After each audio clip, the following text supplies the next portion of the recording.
mes yeux sur toi, mes yeux sur toi, Jésus, je n'ai nul autre que toi.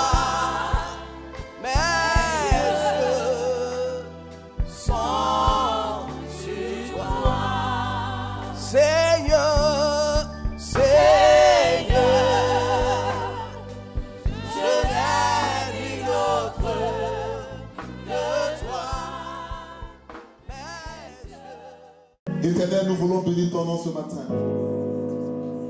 Notre seul espoir, c'est toi. En réalité, nous sommes dans cette salle ce matin. Non, même pas parce que nous l'avons voulu, mais parce que tu as voulu que nous y soyons. Tu as dit dans ta parole, vous ne m'avez pas choisi, mais moi je vous ai choisi. Avant que nous soyons, nous étions déjà dans ta présence, Seigneur. Ce matin, tu savais que nous serions dans cette salle. Éternel Dieu, pour élever la voix vers toi. Le monde cherche à nous détruire. Mais toi, éternel Dieu, tu cherches à nous construire. Le monde cherche à nous enterrer. Mais toi, tu as décidé de nous ressusciter, éternel. Et ce matin, nous voulons nous attacher à toi. Que ta parole vienne, éternel Dieu, pour nous fortifier. Que ta parole vienne pour nous corriger. Que ta parole vienne pour nous instruire. Père, je fais disparaître ma parole, ma personne. Et je te laisse toute la gloire. Que l'action de ton esprit soit manifeste. Et que ta faveur, Seigneur notre Dieu, dans ma vie, au Dieu de la paix, commence à travailler. Que ce message ne soit pas un message humain, mais que ce message émane directement du ciel. Parle à nos cœurs, car c'est de nos cœurs qu'il s'agit. Parle à nos âmes, car c'est nos âmes qui seront jugées. Éternel Dieu de gloire, restaure nos corps, car nous avons besoin de force pour accomplir l'œuvre à laquelle tu nous as appelés. Merci pour ce matin. Et que toute la gloire te revienne. Au nom puissant de Jésus-Christ. Quelqu'un a dit Amen. Quelqu'un a dit simplement Amen. Tu peux t'asseoir dans la sainte présence de ton Dieu. Je voudrais vous donner un conseil ce matin. Quand vous arrivez dans une société et que on vous donne les honneurs, c'est parce que vous êtes honorable. Amen. Quelqu'un n'a pas bien dit Amen. Amen. On n'honore pas quelqu'un qui n'est pas honorable.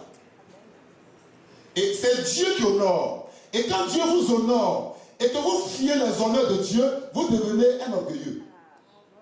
Est-ce que vous savez qu'on peut devenir orgueilleux en cherchant à être humble pour prouver à Dieu qu'on est humble? On ne peut pas prouver à Dieu qu'on est humble. On doit être humble devant Dieu.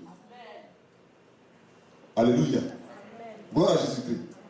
Dans la maison de Dieu, là où Dieu vous envoie, soyez là. Ne refusez pas l'élévation de Dieu. Ne refusez pas l'élévation. Quand Dieu vous élève, ne contestez pas l'élévation de Dieu. C'est pourquoi quand Dieu bénit quelqu'un, il doit témoigner. Amen. Ce matin, je veux prier pour la parole. Nous baissons la tête. Je veux prier pour la parole. Seigneur, nous voulons bénir ton nom ce matin. Accomplis ton œuvre au milieu de nous. Cette parole qui vient, Père, je te prie de la bénir, de la sanctifier. Que tout ce qui n'est pas de l'homme soit chassé de ma vie. Que cette salle soit sécurisée par ton sang, Jésus. Bénis-nous.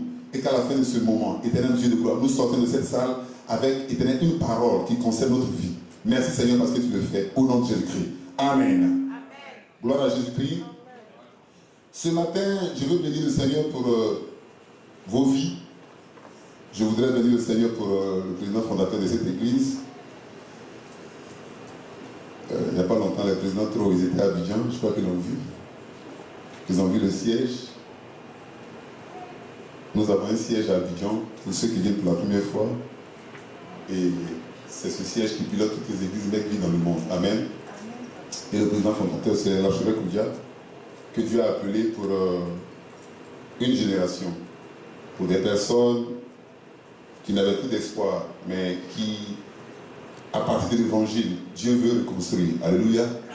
Amen.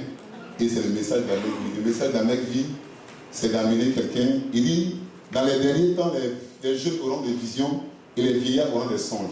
C'est-à-dire, quel que soit l'âge que tu as, il y a toujours un espoir pour toi. Amen. Et je voudrais bénir la vie de l'homme de Dieu ce matin. Le message que je veux partager avec vous, il est tout simple. Je l'ai intitulé par la grâce de Dieu, tout pour sa gloire. Tout pour sa gloire. Alléluia. Voyez, je me suis arrêté un peu sur la parole du Seigneur Jésus qui dit, il dit, je suis l'alpha et l'oméga. Ça veut dire, je suis le commencement et je suis la fin. J'ai alors compris que le jour où on donne sa vie au Seigneur, tout ce qui nous arrive, le Seigneur est avec nous. Amen. Je veux que tu comprennes bien. Il dit, je suis le début, je suis la fin. Je suis l'alpha, je suis l'oméga. Ça veut dire que quand je rentre dans le royaume de Dieu, tout ce que je subis, tout ce que je vis, le Seigneur est avec moi parce que le Seigneur m'a pris en valeur absolue. Oh, j'ai appris une chose pendant que j'étais à l'école, que toute valeur qui rentre en valeur absolue, même si elle était négative, elle est obligée de ressortir positive. Ça veut dire quoi? Le jour où je donne ma vie au Seigneur, quel que soit l'état dans lequel je rentre, le Seigneur a la capacité de me faire ressortir glorieux. Peu importe la manière dont je rentre dans la maison de Dieu, c'est comment j'en ressors. Alléluia. Quel que soit l'état dans lequel je suis arrivé, c'est l'état dans lequel je vais ressortir. Quel que soit l'état dans lequel je me suis attaché au Seigneur, c'est l'état dans lequel Dieu va me présenter au monde. On peut rentrer sans espoir, on peut rentrer décapité, on peut rentrer détruit complètement, on peut rentrer dans la maison de Dieu, on ne croit même plus à l'avenir. Mais quand on ressort de la maison de Dieu, il doit avoir eu un réformatage de notre destin. Quand je viens à l'église, quand je viens dans la maison de Dieu, je peux être abattu, c'est normal. Mais quand je rentre dans la présence de Dieu, je dois chercher du réconfort dans la présence de Dieu. Quand je rentre dans la présence de Dieu, je dois dire, Alpha est derrière moi, Oméga est derrière moi. Et si je suis encadré par Alpha et Oméga, c'est qu'à l'intérieur de Alpha et Oméga, celui qui est Alpha et Oméga gère la situation. Amen. Quelqu'un dit Amen. Amen. Quelqu'un dit Amen. Amen. Vous devez comprendre que dès que vous donnez votre vie au Seigneur, le Seigneur est responsable de vous. Quand vous prenez quelqu'un dans votre voiture, vous êtes responsable de lui. Quand vous prenez quelqu'un dans votre maison, vous êtes responsable de lui. Quand vous prenez une personne dans votre maison, vous êtes responsable de la personne. Ça veut dire que quand le Seigneur vous accepte, parce que vous êtes venu à lui, il est responsable de ce qui vous arrive. Amen. Et le Seigneur prend toujours ses responsabilités. Alléluia. Avec le Seigneur, il n'y a pas de plan B. J'explique. Ce qui s'est passé dans le jardin d'Éden, la Bible déclare que Adam et Ève ont péché et Dieu les a chassés de sa présence.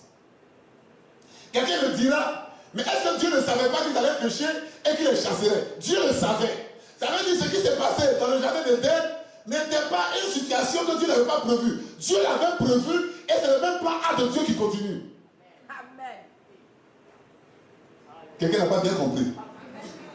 Tu as l'impression que ce qui t'arrive, c'était l'accident de parcours. Ce n'est pas l'accident de parcours. Pour toi, peut-être. Mais pour Dieu, ça fait partie de ton parcours.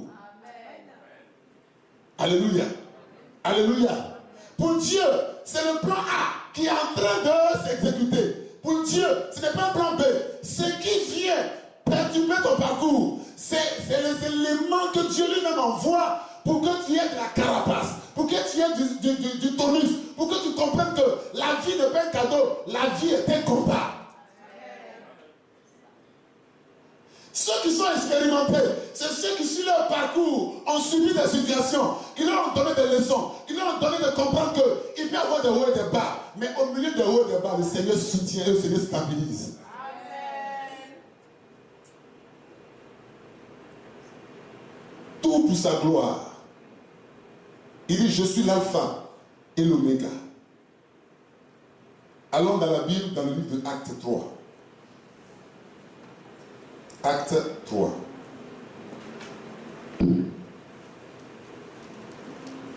Acte 3.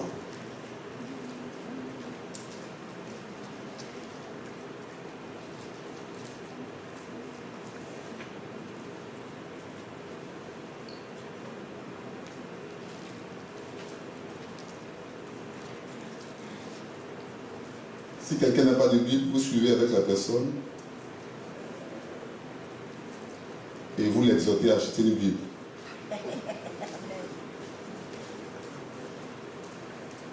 Ce que nous faisons dans les salons de coiffure est plus cher que la Bible. Amen. Amen. Il faut bien dire Amen. Amen. Acte 3.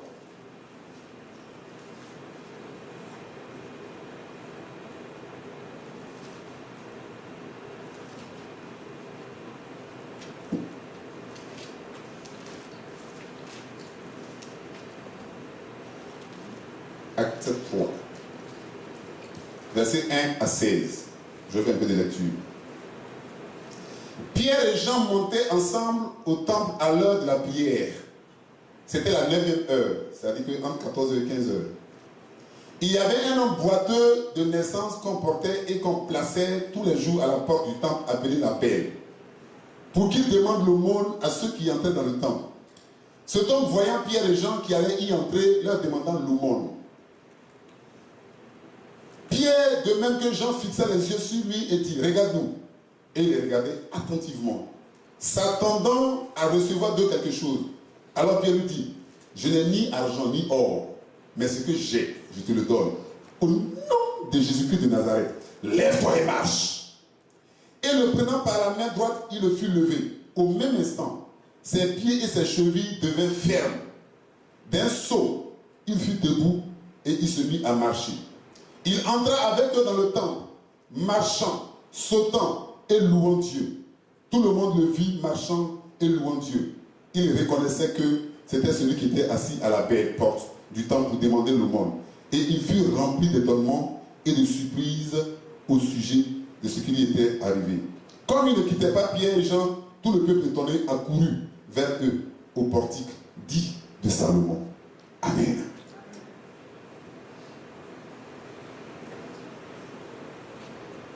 Un homme, pendant des années, était assis devant le temple de Dieu. Et ma Bible dit que, en fait, cet homme était boiteux et c'est des gens qui le portaient pour venir le déposer là. La question que je me pose, pourquoi on ne le portait pas et on ne le déposait pas dans le temple et on le déposait à la porte?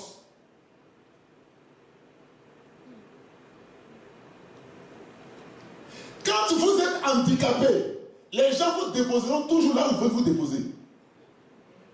L'handicap, c'est quoi? L'handicap, c'est quand vous n'avez pas eu vous n'avez pas eu, c'est-à-dire l'envie de chercher vous-même la connaissance, l'envie d'aller chercher vous-même Dieu. Les gens vous déposeront là où ils veulent vous déposer. On le déposait à la porte, mais ce n'est pas à la porte que se trouvait le miracle. Là, et il prenait. Et un jour, Pierre et Jean passaient par là. Et pendant qu'ils rentraient dans le temple, il les a vus. Et c'est lui qui les a interpellés. Il dit, je veux quelque chose. Ils l'ont regardé, ils l'ont dit, ce qu'on a l'habitude de te donner, nous on ne l'a pas. Mais ce qu'on a, regarde-nous bien dans les yeux. Ce que nous avons, c'est ce qui peut t'amener à marcher toi-même, à aller chercher ce qu'on te donne. Oh, ce matin, j'ai bien dit à quelqu'un, l'autonomie dont tu as besoin, c'est Dieu qui va te la donner. Les autres se sont tellement occupés de toi, Dieu veut s'occuper de toi maintenant.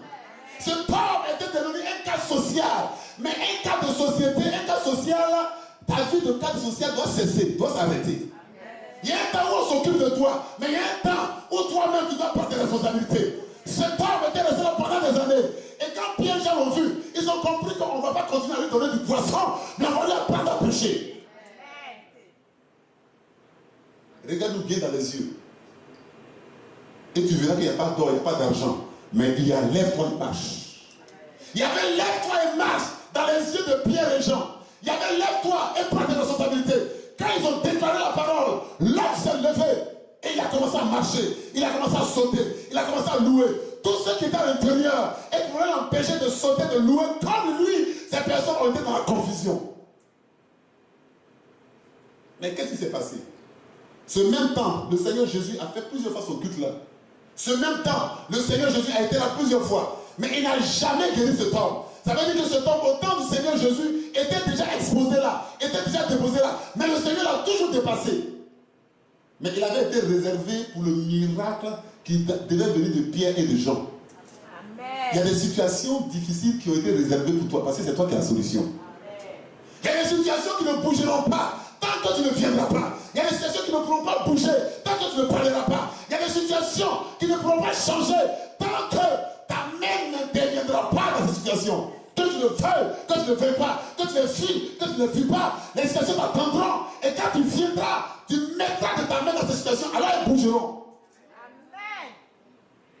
Ce miracle devait venir de Pierre et de Jean. Donc la situation de ce monsieur était restée ainsi parce que Pierre et Jean devaient prier pour lui, ils devaient guérir et Dieu devait glorifier leur ministère.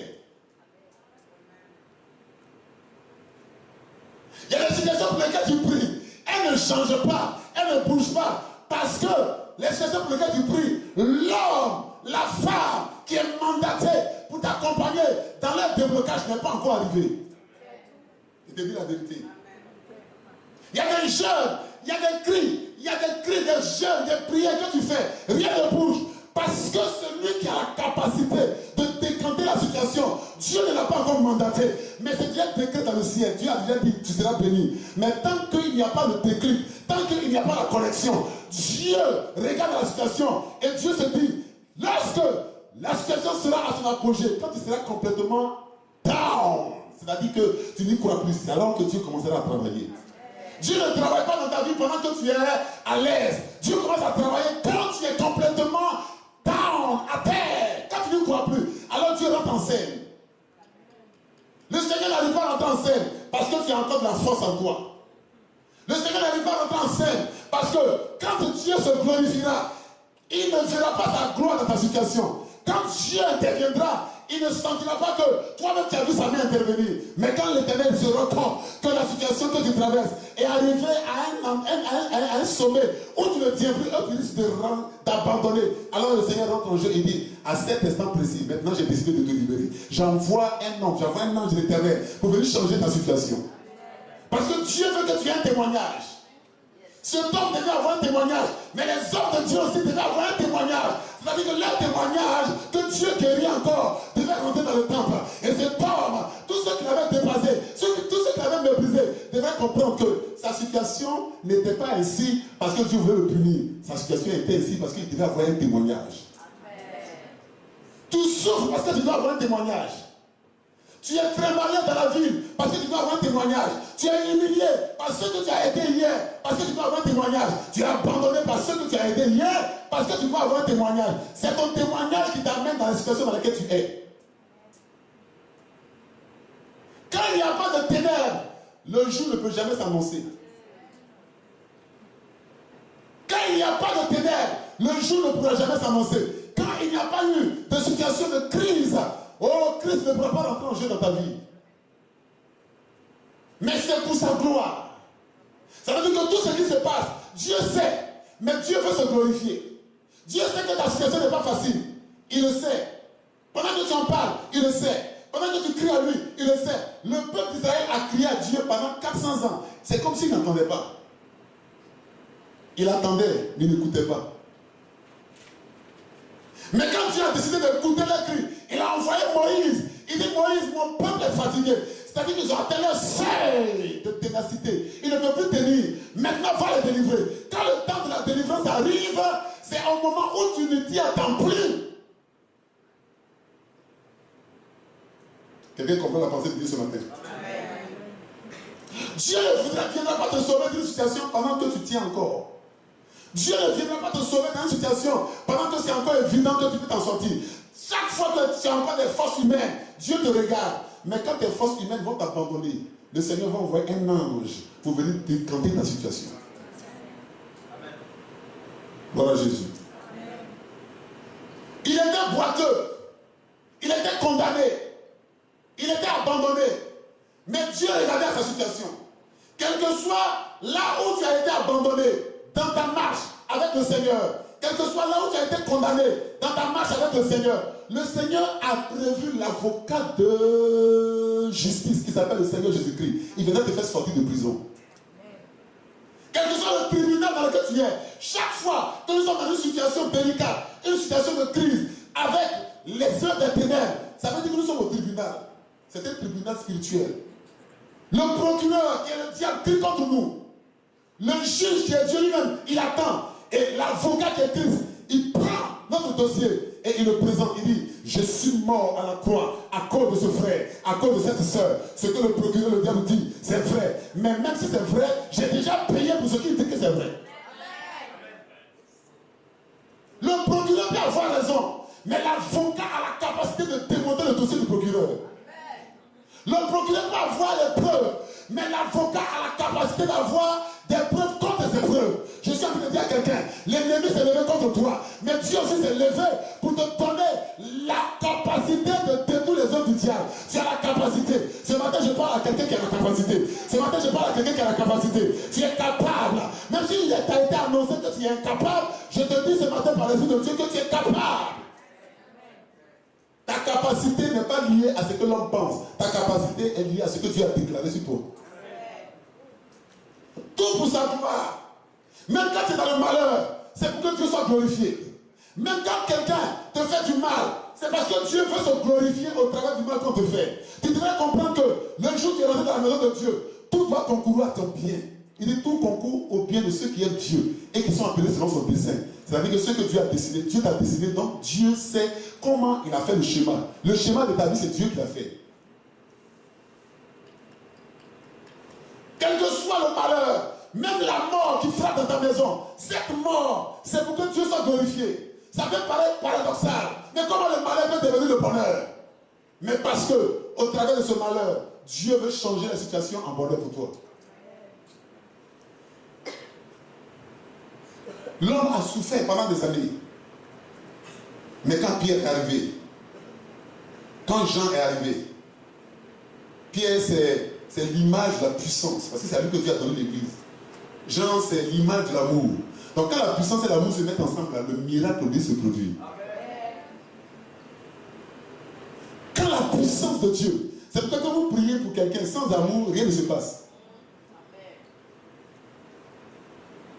Quand vous soutenez quelqu'un sans amour, rien ne se passe. Quand vous faites toutes choses sans que Dieu ne soit glorifié, rien ne se passera. Les hommes vont vous acclamer, mais Dieu va vous huer. Les hommes vont vous aduler, mais Dieu va vous regarder parce que Dieu donne sa gloire à ceux qui ont la capacité de lui remettre sa gloire. C'est pourquoi Dieu ne bénit pas quelqu'un qui ne croit pas lui rendre l'appareil. C'est-à-dire quand Dieu te bénit, c'est parce qu'il sait que tu es sous de bénédiction. Quand Dieu t'élève, c'est parce qu'il sait que quand tu te lèves avec des personnes, tu ne te lèves pas seul. Quand Dieu te propulse, c'est parce que Dieu sait que si tu es propulsé, on n'a plus besoin de traîner des gens. Avec toi, beaucoup de gens seront propulsés. Quand Dieu a conçu avec toi un plan, ce plan appartient à une multitude. Et ça, c'est pour sa gloire. Alléluia.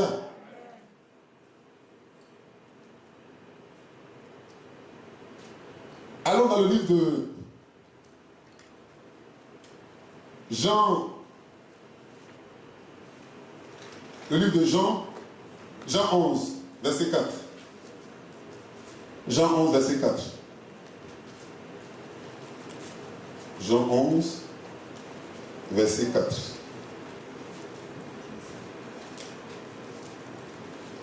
Jean 11, verset 4.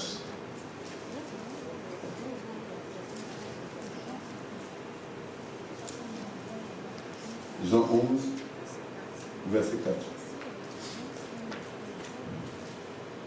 Si tu cherches le livre de Jean dans l'Ancien Testament, on ne va pas quitter ici. Amen.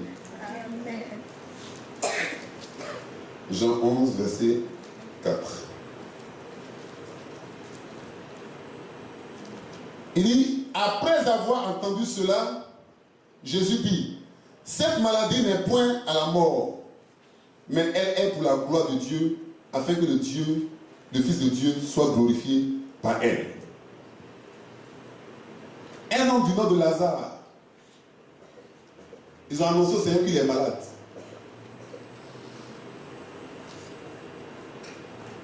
Et puis, 4 jours après, le Seigneur n'a pas répondu. Vous voyez, souvent, vous pouvez aller voir l'homme de Dieu. Ah, pasteur, il faut prier pour moi. Et puis il dit, ma fille, mon fils, après on va voir.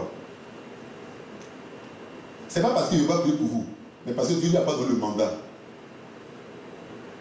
On ne fait pas une prière par envie, on la fait par conviction et par révélation. C'est très important. Il dit au Seigneur, mais ton ami Lazare, il est malade. Et il attend jusqu'à 4 jours. Lazare meurt. Et quand Lazare meurt, il a dit, Lazare n'est pas mort, Lazare dort. Ça veut dire qu'il y a des situations dans ta vie, tu as l'impression qu'elles sont mortes, tu as l'impression qu'elles sont finies. Mais en fait, elles ne sont pas mortes, elles sont dormantes. Quelqu'un n'a pas dit Amen. C'est pas parce qu'une situation dort que tu vas dire qu'elle est morte. Elle n'est pas morte, elle est dormante. Quelque chose qui dort peut être réveillé. Il a dit que Lazare n'est pas mort, il dort. Après les disciples lui posent beaucoup de questions. Il dit bon, il est mort. Vous débarrassez de vous, il est mort. Mais la maladie que Lazare a eue, ce n'est pas pour mourir, c'est pour que Dieu soit glorifié. C'est extraordinaire. Donc au milieu de la situation, nous on pleure. Mais Dieu est en train de faire un travail de laboratoire. En fait, une souris qu'on apprend au laboratoire, là, en fait, ce n'était pas pour la tuer, c'était pour faire une expérience. Dieu peut t'envoyer dans une situation, mais tellement difficile. Mais parce que Dieu veut élever ton nom dans ta nation. Job a subi des situations tellement terribles. Le diable est venu devant le trône de Dieu. Il a dit, cet homme t'aime juste parce que tu lui fais du bien. Dieu dit, bon, attaque-le, fais tout ce que tu veux, mais ne touche pas sa vie. Mais le diable ne savait pas que Job était un homme qui aimait sincèrement Dieu. Dieu le savait, mais le diable voulait tester sa foi. Mais Job ne savait pas ce qui se passait. Dieu n'a pas appelé Job pour dire, bon, voilà ce que le diable est venu me dire. Bon, je veux que tu tiennes le coup. Non, il ne l'a pas prévenu. Dieu ne te préviendra pas de ce qui doit t'arriver. Si un danger doit arriver, Dieu ne te préviendra pas. Dieu te dira, aie la foi, aie le courage, comprends que je suis avec toi. C'est tout ce qu'il te dira. Il y a des fois où tu seras en train de prier et rien ne bouge. Tu as l'impression que Dieu n'est plus avec toi. Ça ne veut pas dire que Dieu n'est plus avec toi. Dieu est avec toi, mais Dieu veut voir jusqu'à où tu iras. Lazare va mourir. Regarde, les sœurs de Lazare, elles servaient dans le temple. Marthe et Marie étaient les sœurs de Lazare. C'est elles qui prenaient soin du Seigneur. Elles lui faisaient du bien. Mais Lazare ne pouvait pas mourir. Mais Lazare est mort quand même. Le Seigneur était en train d'enseigner à quelqu'un. Quel que soit ce que tu es dans la maison de Dieu, même si dans la maison de Dieu, Dieu t'aime. Mais quand même, les situations qui arrivent à ceux que Dieu n'aime pas peuvent arriver. La Bible dit que le juste peut tomber 7 fois. Mais comment on peut le juste tomber encore? Je ne comprends pas. Expliquez-moi. Il dit jusqu'à 7 fois. On a 7 jours dans la semaine. Il peut tomber de 7 jours là. Mais il est juste. Mais la Bible dit qu'il tombe 7 fois. Souvent. Mais il dit que l'Éternel la relève toujours. C'est-à-dire que le juste c'est souvent, mais toujours c'est Dieu. Amen. Amen. Vous comprenez? Le malheur va arriver souvent, mais Dieu ne t'abandonnera jamais toujours. Le malheur c'est souvent. Ça veut dire que tu peux être chrétien, et puis ce qui arrive à ceux qui ne sont pas chrétiens peut t'arriver. C'est ça que tu veux que je veux que tu comprennes ce matin. Tu dois comprendre que ce n'est pas parce que tu es attaché au Seigneur, ce n'est pas parce que tu fais des offrandes, ce n'est pas parce que tu fais des dîmes, ce n'est pas parce que tu as un jour de consécration que ce qui arrive à ceux qui vivent dans le péché, ça peut t'arriver. Mais Dieu va t'en délivrer. Parce que tu es juste devant Dieu.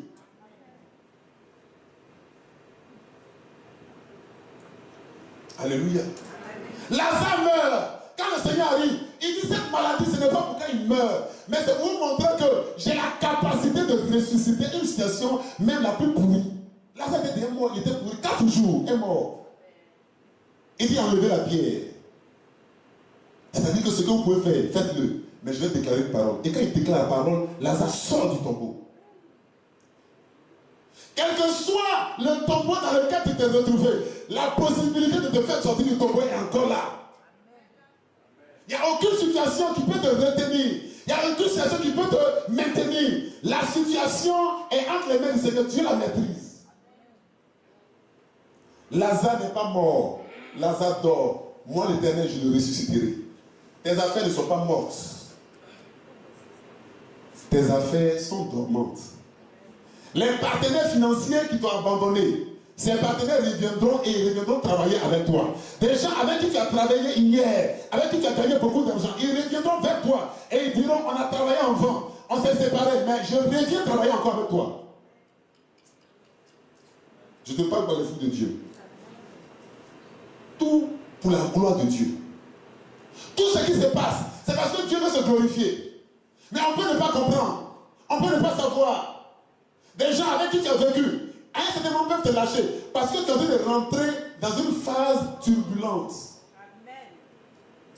Parce que tu es en train de rentrer dans une phase très turbulente. Donc ce n'est pas tout le monde qui peut t'accompagner dans la turbulence. Ce n'est pas tout le monde qui a un problème.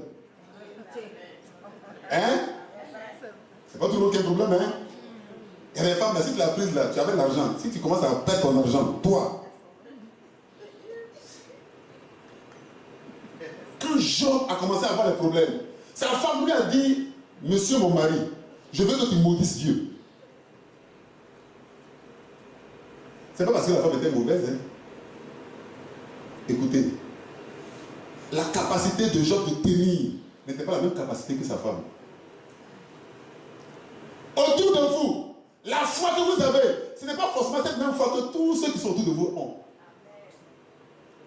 C'est pourquoi, dans ce que vous faites, vous devez drainer les gens, vous devez accompagner les gens. Vous ne devez pas aller seul. Si quelqu'un est faible, la Bible déclare que les plus forts le soutiennent. C'est très important. Lazare était mort, mais quand le Seigneur est rentré dans cette vie, il est rentré dans cette maison, il dit, je vais ressusciter Lazare pour que le monde comprenne que je suis le chemin, la vérité et la vie. Jésus ne donne pas la vie, il est lui-même la vie. Et s'il est la vie, quand il rentre en contact avec toi, ce qui était mort est obligé de ressusciter. Ce qui était éteint est obligé de se rallumer. Au contact avec le Seigneur, tu vas comprendre que ce qui était mort dans ta vie est obligé de ressusciter. Bien aimé, qu'est-ce qui est mort dans ta vie? Tu te lèves le matin, tu n'as même plus. C'est toi qui étais courageux, toi qui étais battant. Tu as commencé à être façon. Toi qui avais des connexions, même quand tu appelles aujourd'hui, tu fermes ton téléphone parce que tu as honte de ta situation. Mais pourquoi tu as honte de ta situation? Parce que tu as commencé à accepter ce que les hommes disent.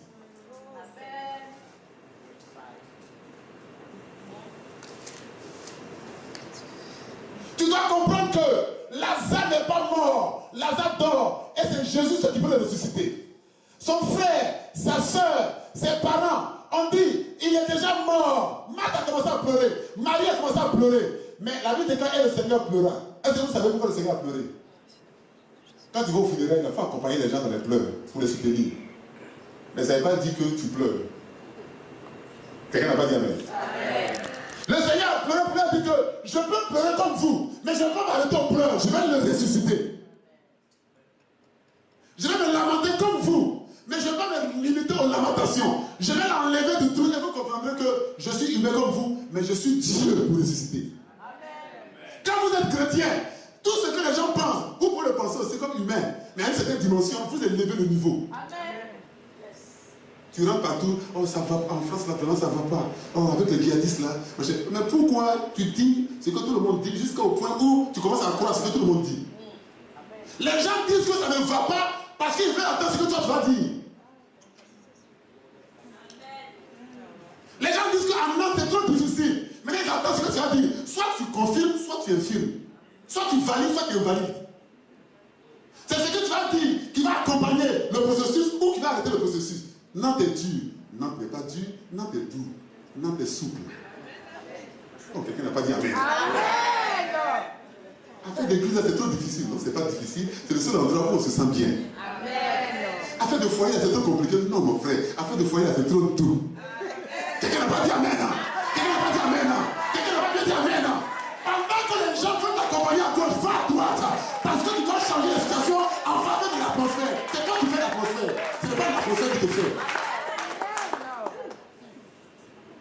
Est-ce que quelqu'un comprend le passage sur le texte? Tout doit être pour la gloire de Dieu. Aujourd'hui, tu as perdu même tes voitures. On t'a tout arraché. Parce que c'est un homme qui t'avait donné. Ce qu'il oublie, c'est que si tu as donné là, il y a un autre homme aussi que Dieu va envoyer qui va te donner. Vous devez comprendre que Dieu ne s'arrête pas. Dieu est dans une dynamique. Dieu n'est pas un lac, Dieu est une rivière, Dieu est un fleuve. Dieu ne peut pas s'arrêter parce que les hommes ont déclaré une fatale. Dieu n'est pas fatal. Dieu est dans une destinée. Dieu ne croit pas au destin. Le destin, c'est pour les musulmans. Voilà. Si tu es musulman, tu me regardes, c'est pour vous, le destin. Nous, les enfants de Dieu, on a la destinée. La destinée, c'est ce que Dieu a écrit pour toi, dans lequel tu es en suivant le Seigneur. Le destin, c'est ce que Dieu a fait de moi. Je suis né africain. Peut-être que je n'aime pas l'Afrique, mais je suis né africain, c'est mon destin. Mais ma destinée, ce sont les choix que je fais. Ma destinée, c'est que j'ai accepté le Seigneur et je marche avec le Seigneur. Quelle que soit la situation, je ne serai pas rasta un jour. Je suis chrétien. C'est comme vous voyez les gens qui servent Dieu, un moment. Vraiment, je suis fatigué. Je suis dégoûté. Toi, tu es fatigué. Depuis le Seigneur Jésus, 2000 ans, lui n'est pas fatigué, il nous guérit, il nous ressort. Toi, tu es fatigué. Mais pourquoi tu n'es pas fatigué par rapport au travail? Tu te réveilles à 5 h du matin pour aller au travail. Pourquoi tu n'es pas fatigué? On ne se fatigue pas pour le travail des païens, mais on se fatigue pour venir dans la maison de Dieu. Pourquoi? Ça dépend de l'amour qu'on a. Chacun est attaché à quelqu'un par rapport à comment il aime.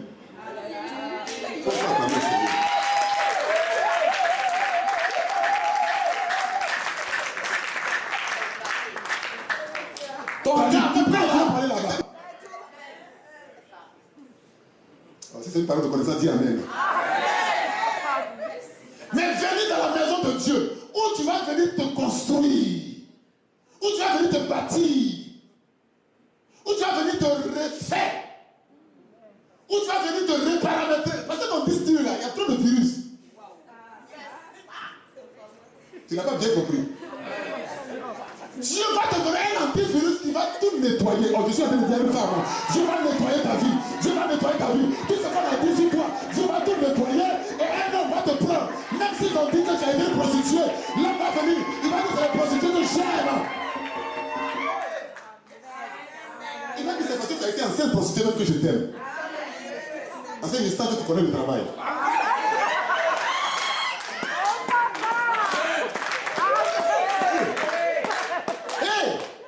Ne vous amusez pas. C'est Dieu qui crée les connexions. Rahab était une prostituée. Cependant, elle est devenue l'arrière-grand-mère de Jésus. Ah, le Seigneur Jésus, comment ton arrière-grand-mère peut être une prostituée? Mais c'est parce que cette femme, elle faisait ce ministère-là avec son corps, pas avec son cœur. Rappelons-nous, quand les gens sont arrivés à Jéricho, elle a dit, hey, on a entendu parler de votre Dieu et puis on a tremblé. Eux n'ont pas dit ça, c'est elle ceux qui a dit ça. Mais comme une prostituée peut trembler devant Dieu. C'est une situation qu'il avait envoyée dedans comme ça. Vous la voyez là. Il y a des situations que tu vis. C'est la France qui t'a envoyé dedans. Sinon toi-même tu ne peux pas faire. Mais Dieu va te faire sortir de là. Oh, tu n'as pas compris. Dieu va te faire sortir de là. Dieu va te faire sortir de là. Dieu va te faire sortir de là. C'est une situation qui fait aujourd'hui que tu peux dormir chez quelqu'un. Sinon toi là, tu ne peux pas dormir chez quelqu'un. Je tiens à te parler prophétiquement à quelqu'un. Il y a des fois où tu commences à pleurer, mais tes pleurs là, ça tombe dans une coupe. Dieu va tout recenser. Et puis Dieu, ces pleurs là, il va les remplacer par des pleurs de joie. Amen. Dieu va ta soif là, Dieu va étancher ta soif. Aujourd'hui, des gens qui ne peuvent pas te parler, te parlent comme ça fait rien. Mais c'est leur temps qui est arrivé. Un matin, Chiméi s'est levé, il a commencé à jeter la poussière sur David. Il dit, regarde comme ça, tu prends les femmes des gens, regardez, maillot roi comme ça. Avec le sang qui est sur toi. Il disait des choses. Le général de David a voulu lui faire, il dit, il faut te calmer. Si Chiméi me dit ça aujourd'hui, c'est que c'est son temps qui est arrivé. Peut-être que Dieu veut qu'il dise ça, pour que ce que j'ai fait comme péché, là, Dieu puisse me pardonner. Regarde, il y a des choses, les gens vont te dire, ça dépend de ce que tu as fait avant. Dieu a envie de laver un peu. C'est pas tous les critiques, tu dois te dire, oh, pourquoi on dit ça de moi? Mais toi-même, avant, tu as fait des choses. Il faut laisser les gens dire des choses. Le Seigneur Jésus l'a maltraité parce qu'à la croix, là, ce n'était plus Jésus, c'est que tu connais, il était pécheur. Attention. Si Dieu l'a abandonné à la croix, c'est parce que Dieu ne voyait plus son fils. Dieu voyait le péché. Amen. Ça veut dire que ce qui t'arrive aujourd'hui, ça peut être même une épuration d'une situation que tu as vécue hier.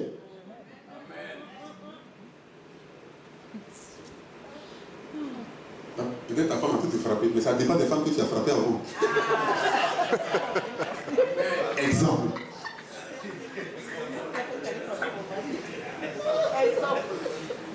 Peut-être que ton mari te fait foi de toutes les couleurs. Ça dépend des hommes que tu as fatigués avant. Faites très attention. Tu as la vie éternelle, mais tout ce que tu as fait, tu vas payer. C'est ça aussi qu'on n'explique pas dans les églises.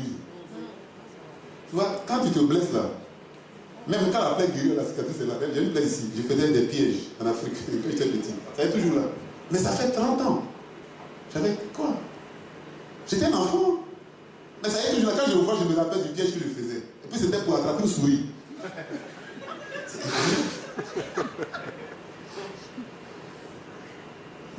Quand on était enfant, je me suis rappelé cette semaine de quelque chose. J'ai eu peur.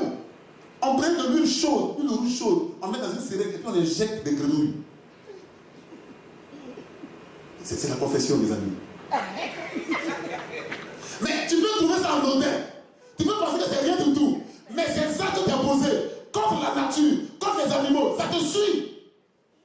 Maintenant, quand tu lèves, il faut demander pardon à Dieu. Hein? Il y a trop de choses que tu as fait. Avant, tu as escroqué les gens, tu as brûlé les gens, tu as fait du brutal, tu as fait de la mal. C'est vrai, tu as changé, tu as accepté le Seigneur. Mais le Seigneur t'a pardonné, mais tous les gens que tu as volés là, c'est ça, tes affaires ne peuvent pas bouger à certains moments. Quand tu te lèves, je vais te donner deux choses. La miséricorde et la grâce. La miséricorde, Seigneur, prends ta corde et puis tire-moi. La grâce, Seigneur, il faut mettre la grâce sur ma vie. Pour que mon moteur puisse tourner. Dieu t'a pardonné. Mais les actes ne t'ont pas pardonné. Dieu t'a pardonné, mais les actes doivent être... Il y a ce qu'on appelle l'épuration. Ça doit se faire. Et il y a Paul, quand il a accepté le Seigneur, Paul souffrait tellement. Il dit, Seigneur, pourquoi je souffre comme ça? Il dit, tu as persécuté les chrétiens. Tu dois payer pour ça. Ma grâce te suffit. Ça veut dire que le fait que tu sois sauvé, il faut prendre ça comme ça, mon ami. Il faut laisser les deux parties. Paul n'a même pas pu se marier. Tellement il souffrait. Parce qu'il ne fallait pas accompagner l'enfant de quelqu'un dans cette affaire. Quelqu'un a dit Amen. Quelqu'un a dit Amen. C'est pourquoi quand tu acceptes le Seigneur, dès que tu acceptes le Seigneur, tu as décidé de sauver la génération qui va sortir de toi. Il ne faut pas continuer ce que tu as fait. Parce que c'est quelqu'un qui t'a mis dedans. Il ne faut pas mettre des gens qui vont sortir de toi dedans. Alors je ne sais pas si quelqu'un comprend ce matin. La parole de Dieu est tellement profonde. Ce matin, Dieu est en train de parler au cœur de quelqu'un. À partir de toi, l'hémorragie de la malédiction doit s'arrêter dans ta famille.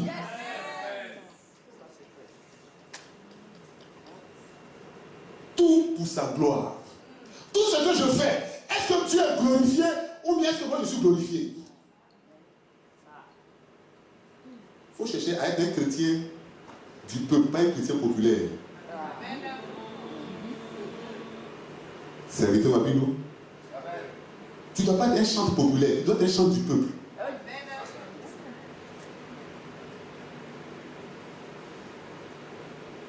Le chant populaire, il veut se faire non.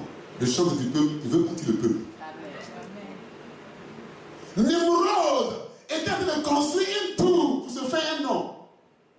David était en train de combattre Goliath pour sauver le peuple. Amen. Si tu es une femme que tu t'es sacrifiée pour ta maison, Dieu va te récompenser. Amen. Si tu es un homme que tu t'es sacrifié pour ta famille, Dieu va te récompenser. Si tu es un enfant de Dieu et que dans l'église de Dieu, tu t'es battu avec ton cœur pour que l'église de Dieu soit forte, Dieu va te récompenser. Nous les hommes, on ne voit pas tout, mais Dieu voit tout. Amen. Et pour que son nom soit glorifié. La gloire qui vient des hommes, elle est trompeuse. Mais la gloire qui vient de Dieu, elle est permanente. Quand Dieu te glorifie, même tes ennemis viennent et puis disent que vraiment c'est vrai, on ne t'aime pas, mais vraiment tu es trop fort. Et là, c'est la vérité, tu es trop fort. Ils reconnaissent que Dieu est avec toi. Ils reconnaissent que Dieu est pour toi. Ils reconnaissent que Dieu est par toi. Parce qu'il faut que tu arrives à ce niveau. Dieu doit être maintenant par toi. C'est avec lequel je vois le frère Jean, je me rends compte que Dieu existe vraiment. Quand j'écoute son témoignage, tu dois avoir un témoignage. Et pour avoir un témoignage, il y a un prix à payer. Pour avoir un témoignage, il y a un prix à payer. Le jour où tu vas prendre le micro, tu vas commencer à parler. Les gens vont dire, aïe, donc tu vivais des situations comme celle que était ici et qu'on ne savait pas. Vous ne pouvez pas savoir parce que c'était dans le secret avec Dieu. Alléluia. Tout pour sa gloire. Proverbe 16, verset 4, pour terminer. Proverbe 16, verset 4. Dans la Bible, il y a 31 proverbes. Ça veut dire que vous qui lisez l'horoscope là, vous devez arrêter. Il y a 31 horoscopes pour vous chaque jour. Chaque jour, tu prends un proverbe. Si aujourd'hui c'est le quoi? C'est le... Aujourd'hui c'est le combien? 28. Voilà. Tu lis le proverbe 28. C'est l'horoscope d'aujourd'hui.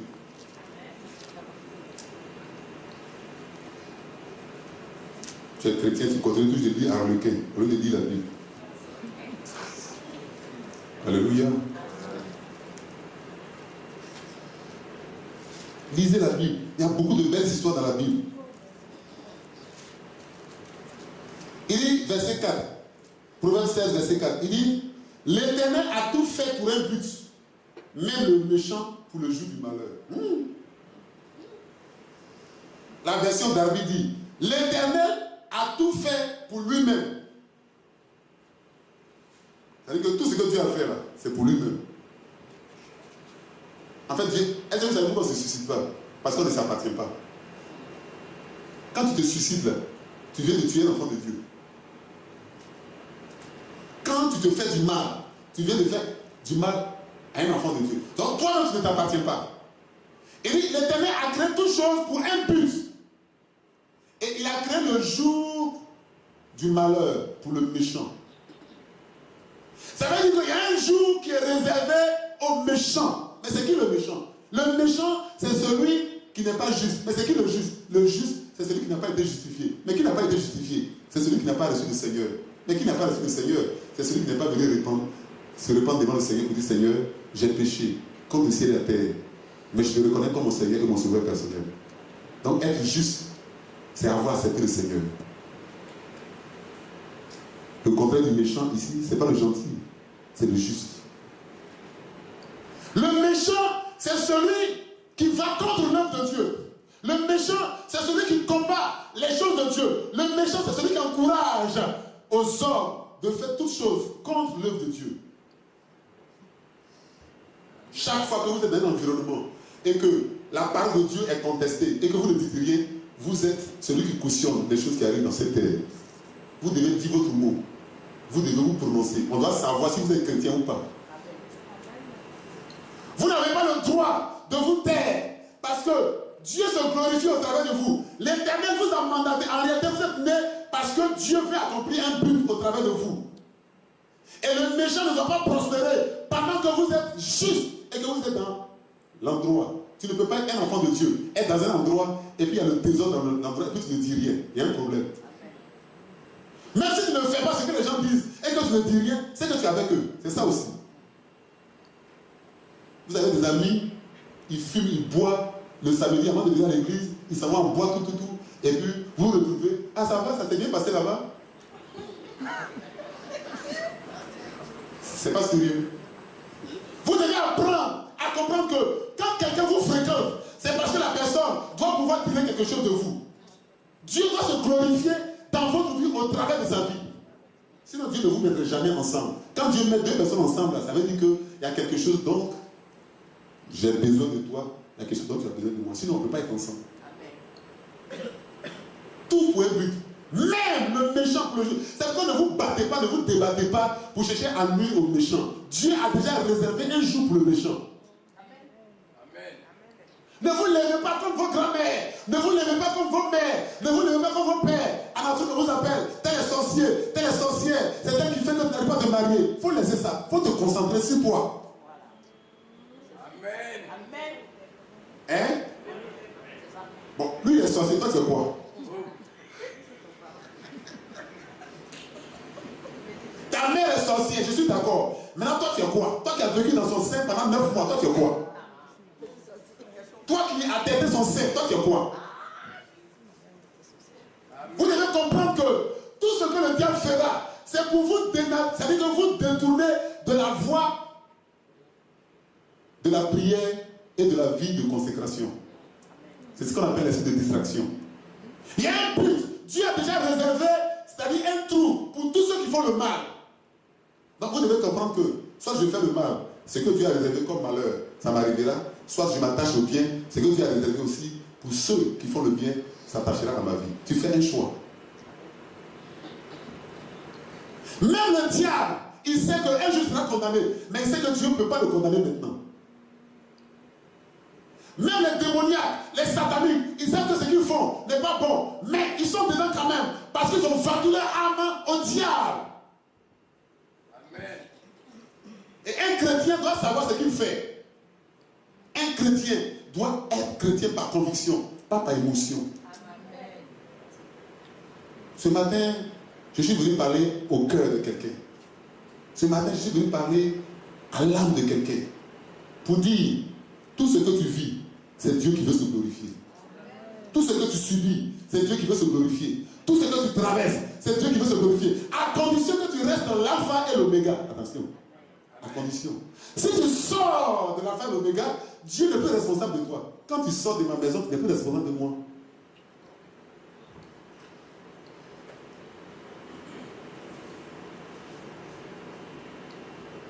Par exemple, une fois que tu chasses ton mari de la maison, il n'est plus responsable de toi. En France, ici, là, c'est les femmes qui chassent les hommes des maisons. Tellement les gens sont possédés. Dis Amen. Tu dois comprendre ces choses. Dieu a un but. Tout ce qui t'arrive, tu dois comprendre que Dieu permet cela. Parce qu'il veut glorifier son nom dans ta vie. Mais reste dans la valeur absolue qu'on appelle l'alpha et l'oméga. Reste dedans. Ne sors pas de cette valeur absolue. Ne sors pas de là. Amen. Sur toi, mes yeux sur toi, mes yeux